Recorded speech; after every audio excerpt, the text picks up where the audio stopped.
In this lesson, we take a look at the options in the Global DMC rollout. If you have used V-Ray in previous versions, you might remember how much time we used to spend here to try and optimize our image sampling. But with V-Ray 3 and especially the third service pack of this release, which changed the way V-Ray used to sample the scene and improve upon it significantly, the parameters in the Global DMC rollout are barely touched in a production workflow. DMC stands for Deterministic Monte Carlo, which is a method for calculating blurry values like area shadows, glossy reflections, depth of field, and so on. As we discuss sampling and how V-Ray does it in quite a lot of details, we can go ahead and start explaining the parameters in this rollout.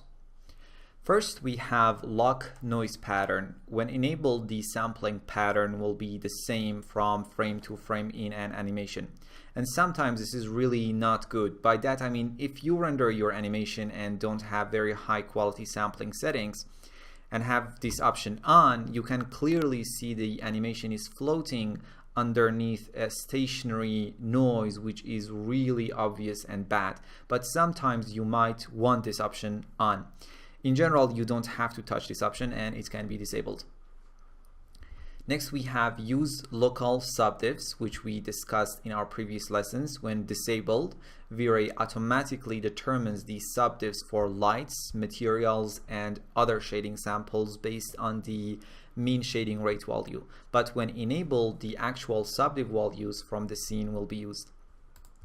When use local subdivs is enabled, we get another parameter called subdivs multiplier.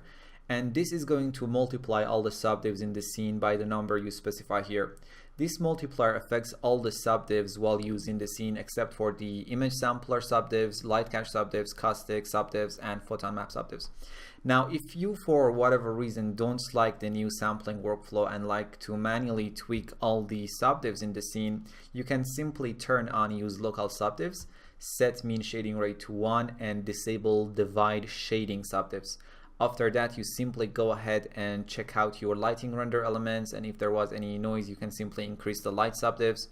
If the reflections were noisy in the reflection render elements or in the RGB paths, you can decrease the material subdivs until you get your desired quality. Increase the material subdivs until you get your desired quality, which normally leads to very long render times, and I don't recommend doing so. On the right side of the rollout, we have mean samples, adaptive amount, and a secondary noise threshold.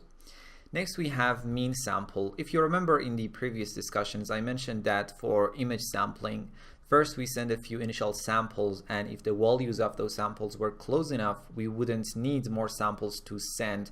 And if the contrast was big enough, we would send more samples. And mean samples determines the absolute minimum of samples that must be used before stop sending those samples. Honestly, in most cases, this option doesn't affect your render that much and you don't need to alter it at all.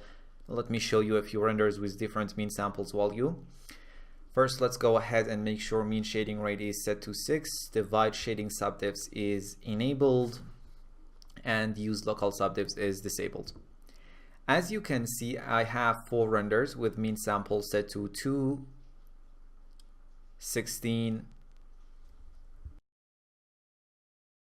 128, and 256. As it's obvious, the render time is pretty much the same. There isn't any noticeable difference between the quality of the renders, and that's mostly is one of the welcome side effects of the new improved sampling algorithm. So as you can see, you really don't need to alter this value in most cases. Let's make sure mean sample is set to its default of 16. Next, we have adaptive amount, which controls 2 things. First, how much the number of samples depends on the importance of a blurry value. For example, a bright glossy reflection is more important and needs more sample in comparison to a dim glossy reflection. Also, it affects the mean number of samples to be used. 1 basically means full adaptivity and 0 means no adaptivity. In theory, 1 means V-Ray can have no mean samples or mandatory samples, and 0 means all the defined samples need to be used. Let's take a look at a few renders. In the first render, the adaptive amount was set to 1. The next one is 0.85, which is the default number. Then we have 0.7, 0.5, 0.1, and 0. As we go from 1 to 0, you can see the noise becomes cleaner and the render time increases. So if I compare the version with adaptivity set to 1 and the one with 0, you can see the 0 version is cleaner because VRA is forced to use more samples and be less adaptive. Normally the default value is good enough and you don't need to adjust it that much. Now down here we have a secondary noise threshold, which, if I quote Chaos Group website, controls VRA's judgment of when a shading value is good enough to be used. End of quote. Honestly, this noise threshold is not going to do much in this new improved sampling workflow, so you can leave it alone.